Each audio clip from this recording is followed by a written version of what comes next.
3, 2, 1. Chesticles. What's up? What's up? We got a lot of stuff to talk about today.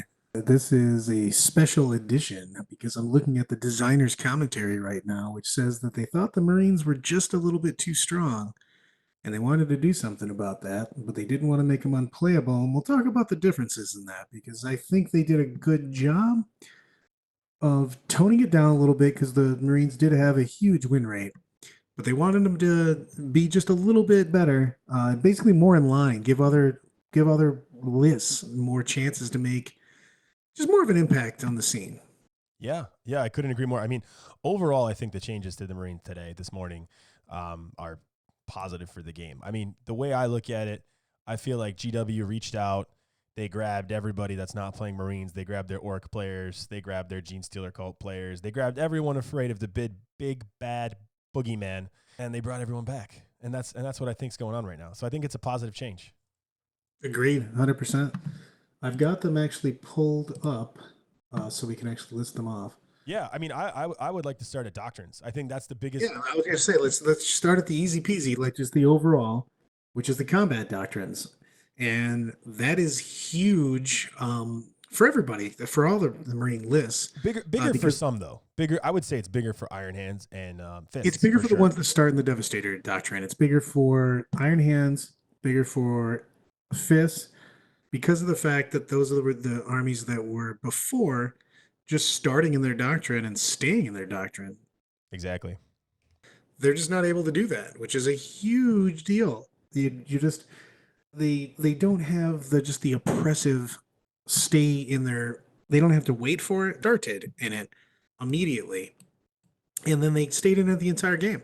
Now they can't do either. They can't stay in it. They can't. They don't. They basically start in it, but they're not going to just sit in it for the rest of the game, which is a huge deal. So you just don't have Iron Hands enjoying their, moving, shoot heavy weapons, reroll ones the entire game. Iron Hands or Imperial Fists aren't getting the plus to damage and everything. Correct. Those are big though, but it also makes it so that people can play different versions of these Marines. That's what's going to happen actually, right? So because of the fact that you can't stay in the same doctrine, that's exactly what's going to happen. People are going to look for alternative ways to play an army that they've been playing because it was convenient. Because Devastator Doctrine was first, that's why lists abuse Devastator Doctrine. But I think, in my opinion, I want to know what you think, but I think people are going to start leaning more towards something that could take advantage of Devastator Doctrine early with a unit or two, capitalize on that ability, and then move to tactical for the next 2 turns. Yeah, I think that, well, for one, I think that you're going to see more mixed stuff because of the fact that you're just not benefiting from your super trait, your over trait, your reroll ones for Iron Hands, your sniping characters, your more damage. I think you're going to get a lot more duelists where you're not just getting pure because everybody was so afraid of taking two factions, Blood Angels, White Scars, Salamanders, whatever. I think you're going to get a lot more blend armies where you're going to get cooler stuff happening, specifically because of that, though. But I think that's going to open up a lot more builds as opposed to, you see these Iron Hands lists, they're all Iron Hands, they're specifically doing one thing, and they're very similar. There's just one or two builds, period, that are coming out. I think you're going to see a lot of people splashing in things. Yeah, I would agree. You're going to see like some Raven Guard pop in. You're going to see some Salamanders characters because everyone's not so worried about losing out on their Devastator Doctrine trait that they had because it's going to be gone anyway. So who cares? Because now it opens up more lists for you to play, and that's a great thing. Yeah, and I think by opening up those lists, we're going to see some of those other Marine armies that we originally, assumed that they were kind of lower on the power table, right? So I'm talking about Salamanders, I'm talking about Ultramarines, obviously White Scars and Blood Angels, which were really close behind, I would say, some of the insane Iron Hands lists we were seeing, and even some of those crazy Imperial Fist lists that, relied kind of on going first, but overall the devastation and firepower that they could possess over the course of the game by staying in that Devastator Doctrine is gone. Oh, it was always so weird. You never had you could never risk losing that, so you didn't put those combo lists together either. The thing, let's go over it real quick for everybody that hasn't read it. So basically, if your doctrines, you're in Devastator Doctrine on turn one. Second round, you auto switch over to tactical. Third round, you either stay in tactical or you go to assault. And then fourth round, you automatically go to assault and stay in assault. So that's huge. the ones that are based on being in assault actually get better. White scars are definitely getting better.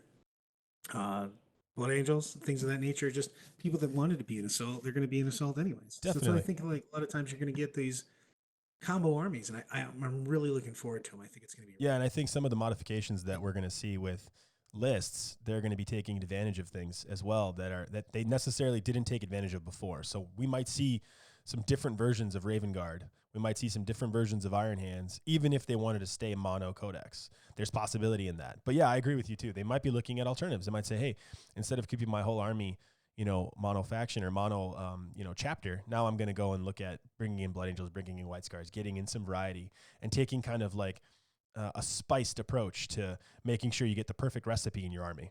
for sure. It's going to get. I think you're going to get more variety out of the Marines. I think the Marines are fine. Um, let's go into some of the other, and we can talk about the Yeah, let's builds do that it. we're seeing. Well, I mean, we could start at Iron Hands. I think Iron Hands is probably the Well, they best got the place to biggest start, nerfs. if you ask Duty me. Eternal, which is for everyone's Duty Eternal. Duty Eternal used to say dreadnoughts take half damage. Now it's just dreadnoughts take -1 damage, which is actually better against certain things.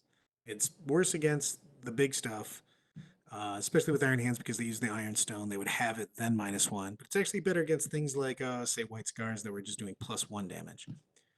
But Yep. But they went a step further though, right? Talk about the Ironstone now and how it doesn't work yeah, you together. can't make it down to 0 anyway, so it doesn't matter on that. So they don't do that. Uh, there's a lot of stuff that goes with this, tell you the truth. It is very exciting because you're going to see so many different builds on the. I think you're going to see better Iron Hand, not even better, just different Iron Hands builds. So, and Yep, I would agree. I mean, the way that we were always moving forward. I mean, I'm talking about Adepticon right now, because we just spoke about it literally a couple days ago. But the approach that my team was taking with the Iron Hands list from the get go was just infantry on the board. Leveraging Pharaohs and leveraging the Apothecary, and really just kind of not dying, trying not to die, trying to stay on the board with as many models as possible. And the reason why we were doing that for Adepticon was predominantly CP restrictions, because Iron Hands only gets 5 CP. And we're pairing it with an army that requires more CP in the other 1,000-point list. And we also didn't want to make sure we're trying to do some of those crazy things with the dreadnoughts or trying to leverage CP in those different ways. So we weren't even looking into that. But I think a lot of Iron Hands lists moving forward are also going to look at more infantry. What do you think? I was. It was funny because I was just testing a version of that last night. As a matter of fact, tons of intercessors and centurions and stuff like that, just walking with pharaohs.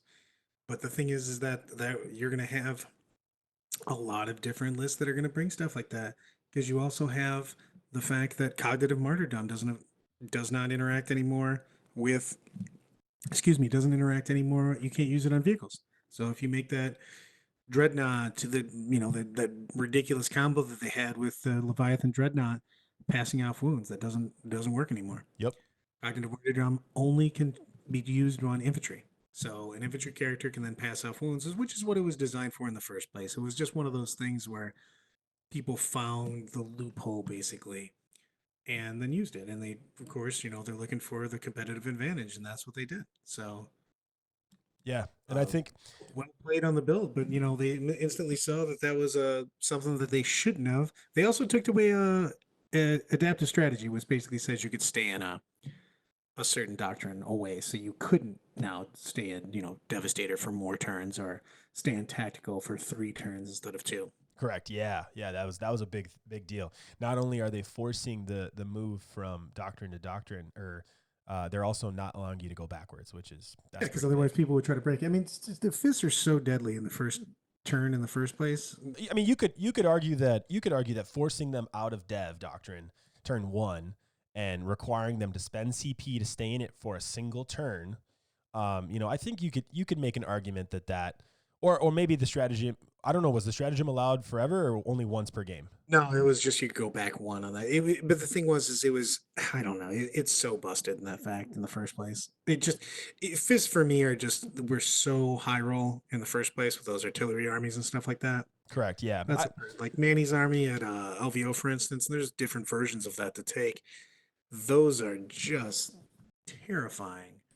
And they can still do a ton of damage for a round one. But the thing is I think that you're gonna see more of an Imperial Fist armies. Again, you're just gonna see more variety. You're gonna see armies that look like armies as opposed to specifically breaking a mechanic. You know, they found the Devastator Doctrine and they stayed in it, and that was just it. You know what I mean?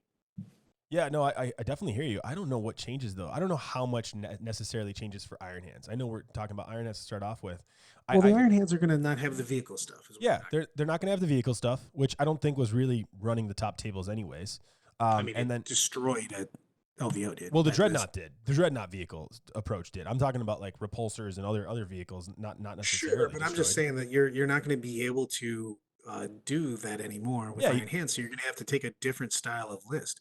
Also, people aren't going to be able to use a bunch of dreadnoughts, for instance. well, I mean, can't you still just take 3 Chaplain Dreadnoughts in an Iron Hands army, and then instead of the Leviathan, you just take more Intercessors? Yes, but I'm saying that's a completely different build. You can't just derp it up and walk because before you could just walk that thing up and it was fairly indestructible. So they just used it as the linchpin of their army. You're actually going to have to use a different style of build. And it's the same thing when it first came out and they had to originally nerf it with Iron Hands when they had the Iron Stone being an aura effect and the 5-up invul working on vehicles. You just had everybody taking Yeah, everything within 6 inches yeah. is right there. It was just ridiculous. I would argue though a little bit that I mean, and we'll talk about some of the other chapters now, but I think some of the other chapters getting decreases in efficiency, especially early on in the game, allows for an Iron Hands army with more models to take board and hold board for 3-4 turns. And if you're at Adepticon, you're holding board for 3 turns, you won the game because there's only 5 turns per round. Well, you are semi-slow, so you have to go up there because they don't have any movement strats. That's correct. Yeah, they don't have any movement strats. You are right about that. So that is something to think about on that. Well, let's go with speaking of movement. The only thing that happened to Raven Guard was Master of Ambush got changed.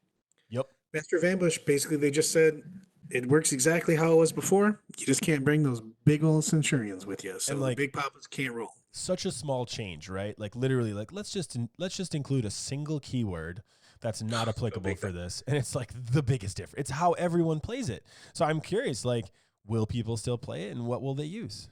Here's the thing, and I my thing is that the only thing that I'm changing for me, the biggest thing isn't the high roll because of the fact that unless you were in one of the 2 Dawn of War deployments, you weren't really high rolling people off anyways.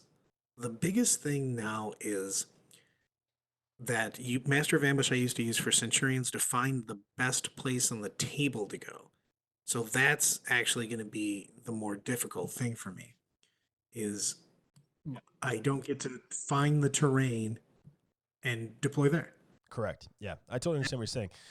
That's even bigger. That's actually a big thing. That's way bigger than trying because most again, if I don't get Dawn and I'm gonna keep playing against a good player, that person's going to push out enough where I'm not getting a great first turn assault anyways. But I'm now going to have to hope that there's good terrain in my deployment zone, and of course, hopefully forward in my deployment zone. Because before I could just use Master of Ambush and I just put my Centurion center in whatever the best terrain was, and I can't do that now. That's actually the biggest thing that I'm going to miss. Yeah, yeah, but you're really gonna feel the change to the Master of Ambush when you're going second, and you Oh, don't have that good piece of terrain 100%. in your deployment zone, and you see this beautiful piece of terrain in the middle of the board with a beautiful ruin that you could just immediately take board control and just lock it down, and now you won't be able to move them. So what do you think about? So I understand you're gonna keep the sense, and you're gonna still try to make that work, going with the Warlord trait to move and run and charge. But for those players out there who are looking to leverage Master of Ambush truly for what it's been predominantly used for, which is that first turn punch, what are some units that you think people should consider? I mean, if you're looking at stuff, aggressors have a ton of shots, so that's just something that can be put out there for sure. And there's options of just actually taking just big units of incursors and things of that nature. I mean, because you can literally take anything that's not Sense. sense. Yep. I mean, why not? You know what I mean? There's so many options, to tell you the truth. Yeah. I mean, so with aggressors, and like, I like aggressors. I just think that the biggest part of that scent unit was not just the shooting, it was the shooting really deep in, right? That 27-inch shooting after you're 9 inches away plus a move, right? Then you got that 27-inch shooting. You don't even You're need to move with the aggressors. You don't even want to move because you Yeah, just you want to don't be even need stable. to. That's true. Yeah, you But just stand there. but what I was gonna say is I love the part where you try to get into combat and you just try to get deeper in. You maybe even fight twice. You just get in their grill with the You can do unit. the same thing on that. They have a ton of the aggressors have a ton of attacks and their power fist attacks. They're not a joke. You know what I mean?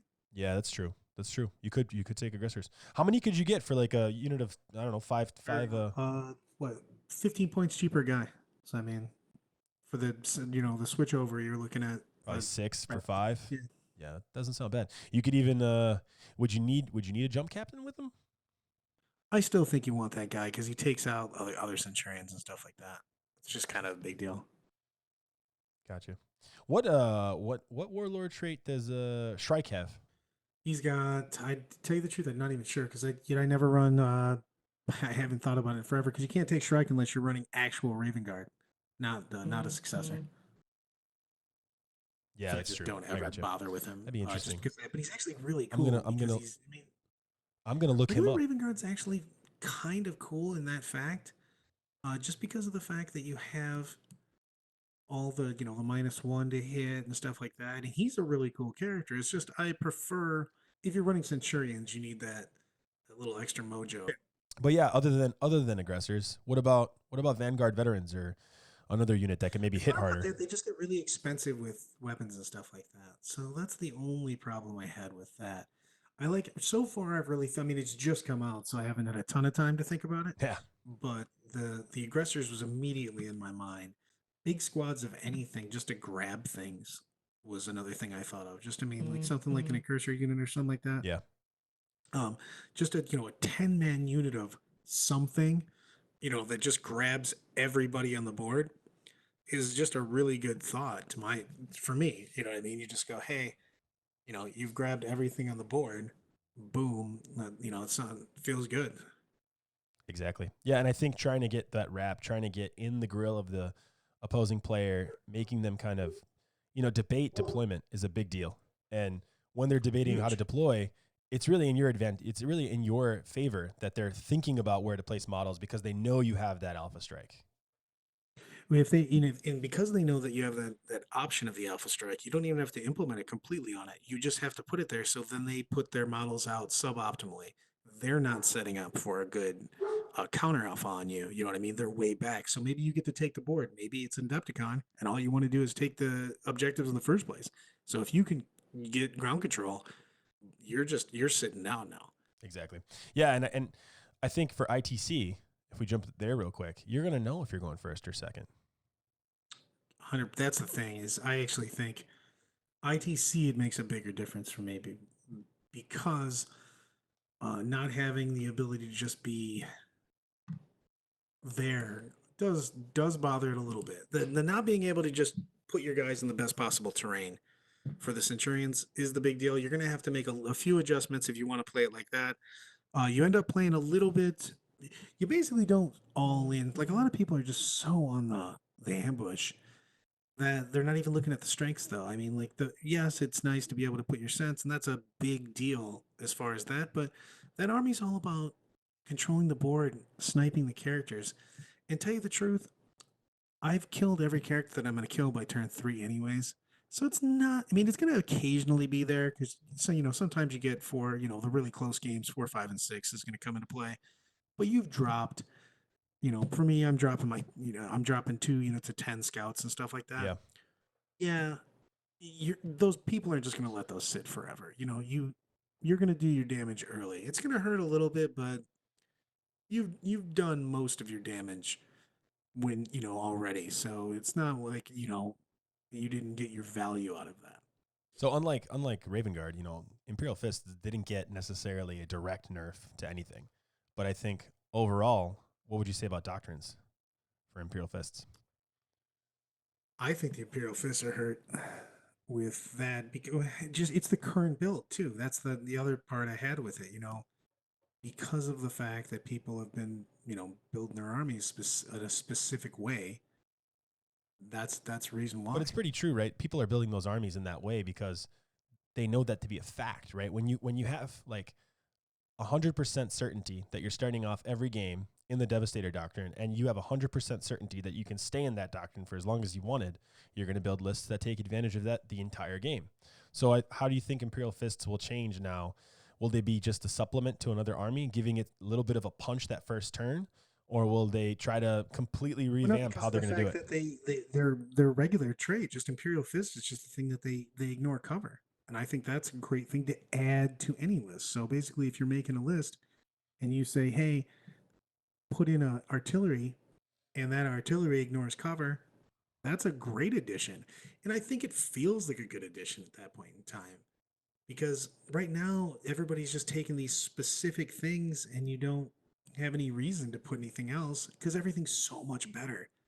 Yeah, I would agree. So I think that moving forward, you're just going to see, again, you're going to see more. You're going to see more diversity. You're going to see different styles of lists, and it actually opens up things for everybody else because everybody's tired of seeing. I mean, Iron Hands did great. I mean, Iron Hands at LVO, for instance, Criminal. could have had their own grand Yeah, it's tournament. criminal. It was ridiculous. You know what I mean? They're everywhere. They're easy mode to play because you just stick in and you're like, hey, what am I gonna do? Oh, I reroll all ones with my heavy weapons. Oh, that seems pretty good. Yeah, I can either make this ridiculously durable army, or I can take, stealthy master artisan. The with the iron hands, for instance, things like your suppressors, and you were rerolling ones and a two, and then you were rolling one of them anyways. That's just busted, man. yeah. They're just busted. And it felt busted. And people, it doesn't require a ton of skill. Not that people that played it didn't have skill, just people realized that that was the best, easiest thing. So why wouldn't I take it? You know what Correct, I mean? correct. Yeah. Do you think these nerfs, we haven't touched on some of the other lists, or some of the other chapters. I don't think they got hit as hard, especially Blood Angels, White Scars. I don't necessarily think they got hit as hard, but The White Scars didn't get hit at all. correct, I yeah, mean, things actually got better for the assault armies because of the fact that they already wanted to get it to assault in the first place. yeah, So yeah, and by those got bringing other up. lists down, by bringing the other chapters down in power level a little bit, automatically White Scars look more appealing right now, and No, for you get sure. to take care of And I, some of the stuff that they have, right? Just like Raven Guard have Master of Ambush, White Scars have snares, and they have all kinds of really cool stuff over there that people aren't really looking at because there's all these like power level 9,000 Oh, lists. 100%. Now that you've actually got options and stuff, these lists seem so much better. And so much more powerful because you're forced to go to the assault anyways. Let's look at, and again, I think that you can look at these duo type things because right now you're just not. So Yeah, and I would argue also that not just other chapters, but other armies like orcs. Like my orcs are more playable now after this FAQ, much more oh, for playable. sure. Yeah, because I was terrified of Raven Guard going second. I know you're beating that nail down, saying some of the really stuff that you're gonna miss as a tactician is going second with Raven Guard and redeploying them somewhere that's tactically advantageous for later in the game. However, as an orc player, I am terrified of just losing that roll and you pick up 70 boys, 70 grots, 70 something, And then turn assaulting one. and doing more. Yeah, and then like charging and then doing more. And then now my orc army has to deal with like a bunch of dudes with 2+ armor saves or 1+ in cover armor saves, 4 wounds a pop. It's really hard for us to deal with, and we can't really like dictate that fight. You dictate the whole game because by the time I deal with that unit, you bring another unit down. That unit erases another 60 guys. It gets really rough really fast. I can understand that 100%. I mean, it's not a real good feel good movement at that point in time. Yeah, and I think Eldar have the same fear too, right? Eldar don't want to go second against, Raven Guard either. I think a lot of It lists. depends on the deployment. So I Correct, mean, correct, now yeah, you got it. The thing is that the Dawn of War deployments against Raven Guard were just a no fly zone. It was just bad. correct. Yeah, I would say those are really bad, and then I would say the Horde armies, it really didn't matter. Like orcs, like if I have over 130 models Yeah, to well, it didn't deploy, matter it because doesn't really you matter. I can't can't screen really, out as yeah. far, so it makes no real Correct. difference It as makes no far real as difference. And you dictate the pace of the game. You dictate where we fight, when we fight. And then at the end of the day, if I even want to like try to win that game, I have to get my characters involved. And then what does that do? That gets my characters in the open. And then you bring down scouts turn 3 with that character guy from Forge World, and everything's just dead. So when all of that everything kind is of just dead. somewhat It tweaks, does right? open up a ton more stuff because you're not just going to get high roll on turn one, for Exactly. instance.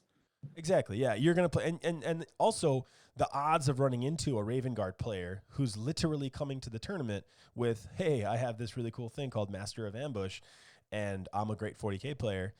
I'm not calling you out right now, Brad. I'm just saying, in general, the odds of running I into love it. someone You're who's like, taking. I'm not calling you out, but I'm just saying. I'm just saying that I want to make sure that I'm aware of how many potential people I'm going to play with that list. And if there's a lot, then I can't risk it. And if there's a little, then I can risk it more, right? And I would say that there's going to be less people building an army list around Master of Ambush now that sense are not a part of it.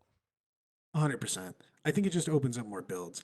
I mean, GW has been doing a really good job of listening to people, listening to the community. They have a presence at the tournaments. They show up. I mean, my LVO finals, they were not a huge fan. You know, when I shot that Dreadnought and it was all Raven Guard and Iron Hands, and then I shot the Leviathan Dreadnought and with the entirety of my army at +1 to hit and +1 to wound, and it shook it off. It looked like they were eating sour eggs over in the corner. You know what I mean? They were just not big Yeah. fans of, this is not what we want the game to be right now. Both GW and you were watching the game and they just felt like really bad. Yes. It was sad. It felt bad. They made changes. And that's a great thing. To tell you the truth, you know what I mean? It's just you can't go wrong when people are paying attention. It's just it feels better. So I think we may even see some more salamanders out there. I don't know about ultramarines necessarily yet, but I think that salamanders bring a lot to the table, and they can bring some cool character builds. They can bring some additional stuff with the ability to drop in a devastator unit with grav, and then soak the wounds up with a tactical unit. I think that was really cool. Nick Rose showed me that when we were all practicing up there by in Boston. Oh, they've got tons of different options now. I think that there's lots of things that you're gonna see but they're literally just different things that you can do because right now you have everybody focused on basically two styles of armies and that's it. And after that, all the other ones were not as good, and they weren't going to be because you started in dev. You just, you know what I mean. Yeah.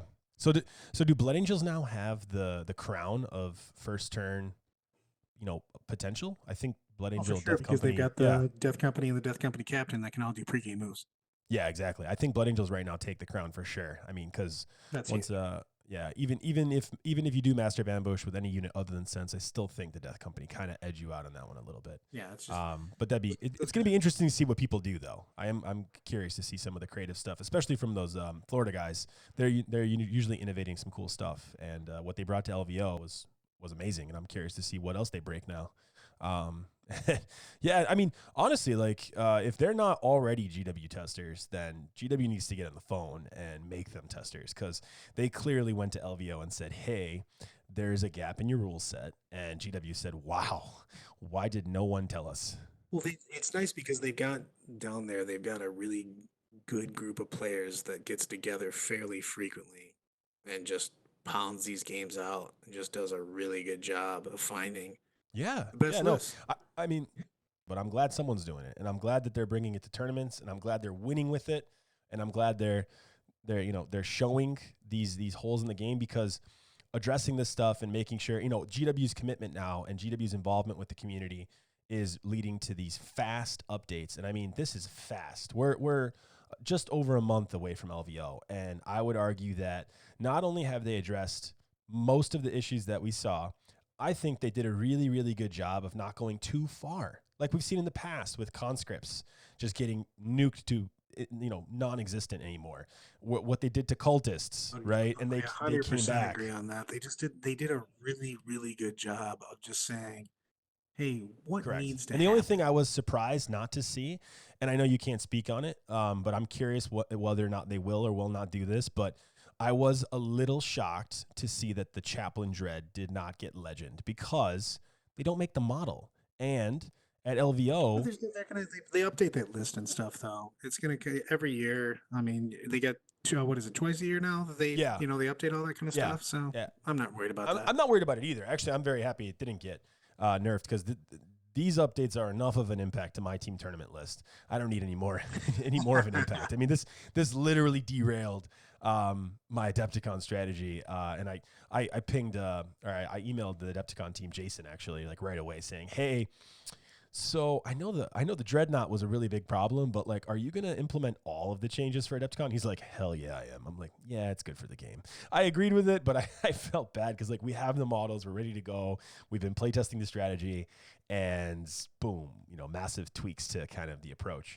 And we're gonna fine tune it. We're gonna make some decisions and change some things. I just we're cutting it so close now that having a fully converted army is going to be hard, and taking into consideration the changes to the models.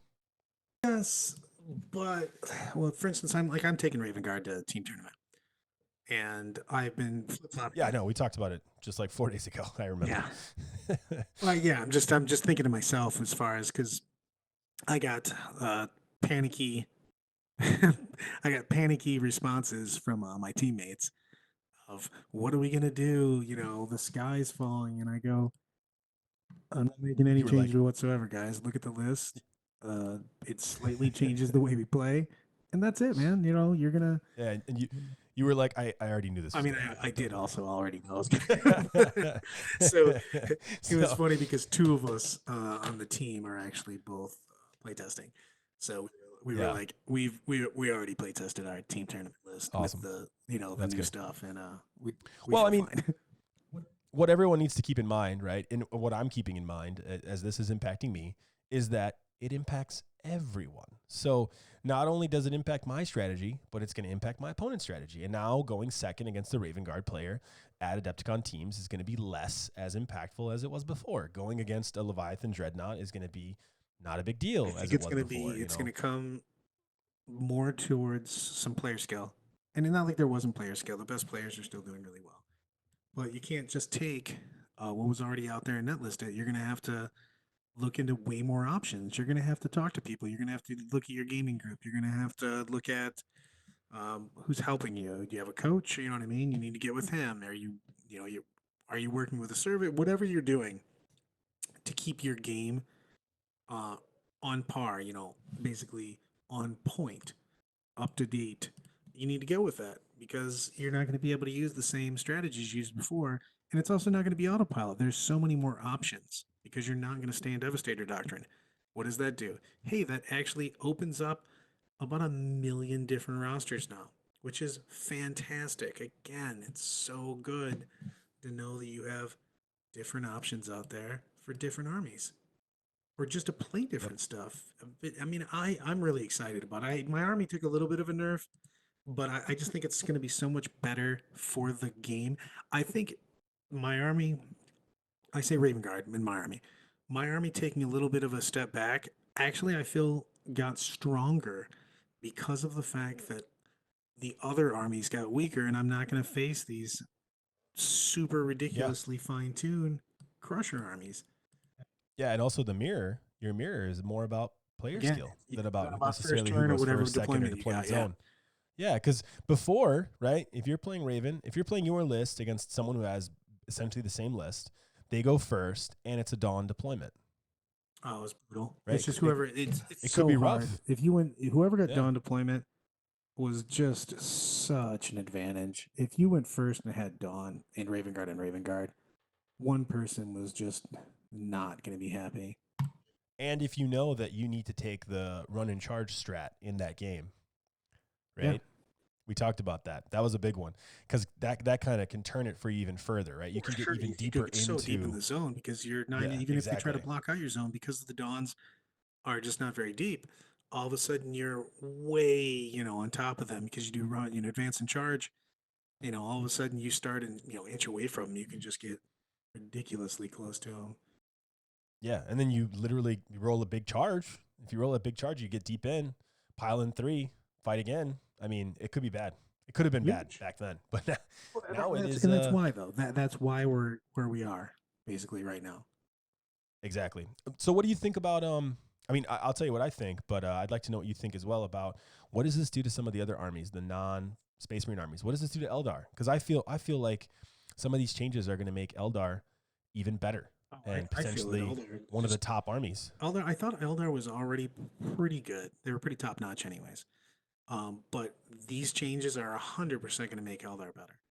Because they had a problem with some of the Iron Hands builds. They had a problem of getting first turn rolled by a Raven Guard.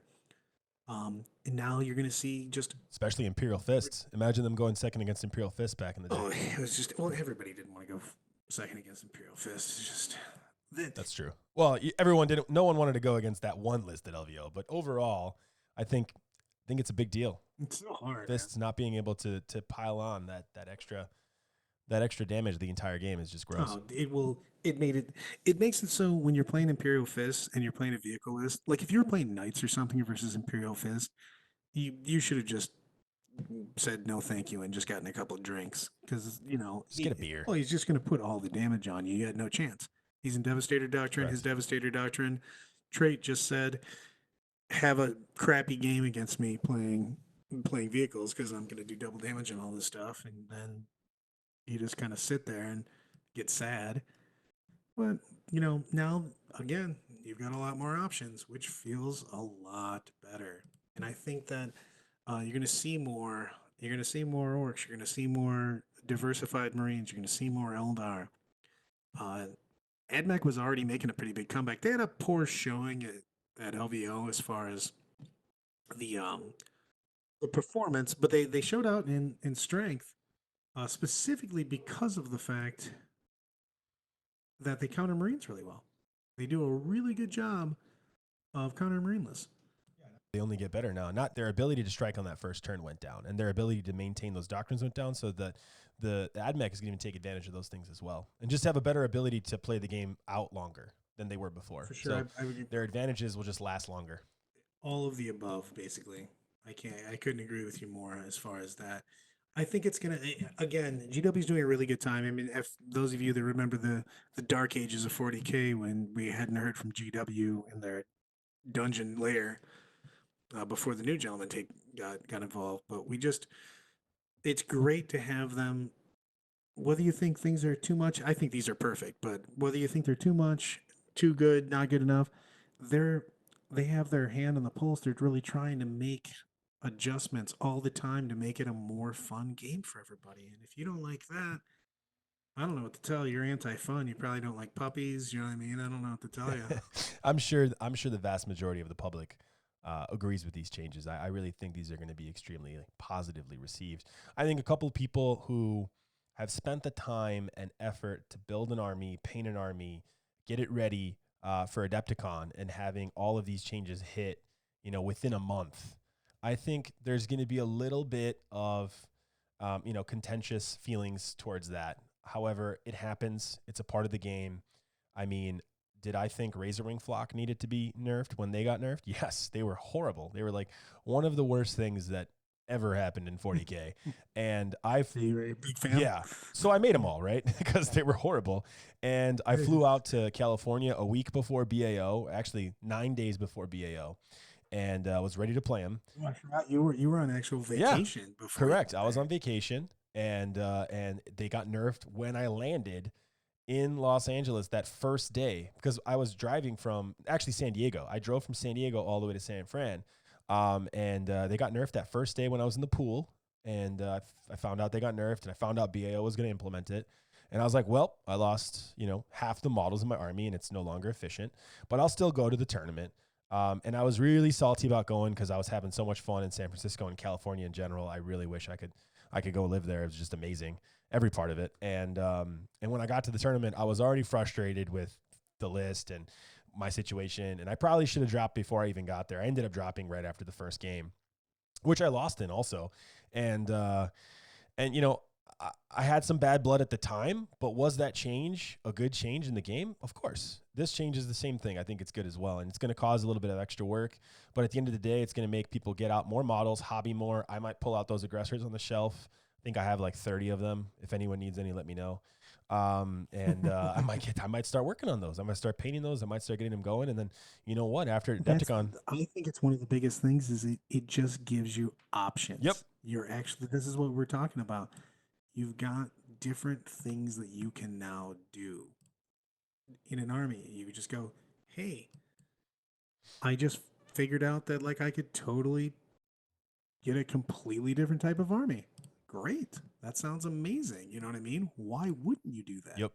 I It's a good feeling to say, "Hey, this feels good that I can now bring my whatever list. I can do my combo list. I can do my everything, and everything has a little bit more chance to win because of the fact that it's not just straight the same Marines that we saw." And it's not just about winning either. It's about the fact that when you go to a tournament now and you play 6 games, you may not play Iron Hands and Raven Guard 5 times. Which that was brutal. Yeah, I mean, like you for may you instance, may you may my actually play final eight, 5 different armies, right? The top 8 may be 8 different armies or 7 different armies, and that alone is enough of a change to be like, wow, this is pretty cool. Where you go to a tournament and there isn't 12 people with the exact same list to the points because it is just so far clearly well, better than everything else. that's how my finals was. Yeah, My I know it finals at was. You played the LVO. same list multiple times. I played 3 Iron Hands in quarters, semis, and finals. I Yeah. played Iron Hands, Iron Hands, Iron Hands, and the last 2 were point per point, the exact same list. Yeah, I actually talked to a couple people at LVO. They came up and wanted to talk to me about how they were doing, and they mentioned as well that they were playing basically Iron Hands and Raven Guard repetitively. I knew multiple people came up and said, "Oh, I had 5. Out of my 6 games, I played Iron Hands 3 times, Raven Guard twice." Stuff like that. So I was like, "Whoa, that's kind of crazy." I didn't expect for that to happen. It's probably low math, but there was a lot of people there with those armies, and I think now some of those people may look elsewhere or may ally in. So it's not just Iron Hands, it's like Iron Hands with Salamanders, or it's Imperial Fists and Raven Guard. Something different. It's the variety itself. I think it'll make the tournament scene just more enjoyable and more varied. Yeah, and then everyone who went out and made sure their entire Space Marine chapter was painted the same. Right now, is going. Oh man, I just painted these guys, and now I gotta, And now I want to paint them bring to the these new salamanders chapter. and white scars. Damn it! Oh man, that's great. So I think we've covered it pretty well, Chester. Do you wanna let everyone know your thoughts here, and we can sign off? I mean, I'm ready for my standard greeting. Go ahead, buddy. Always, guys, remember, play by intent, roll your dice in the open, and 40K Jesus will bring all your Forge World dreams come true. Thank you, guys.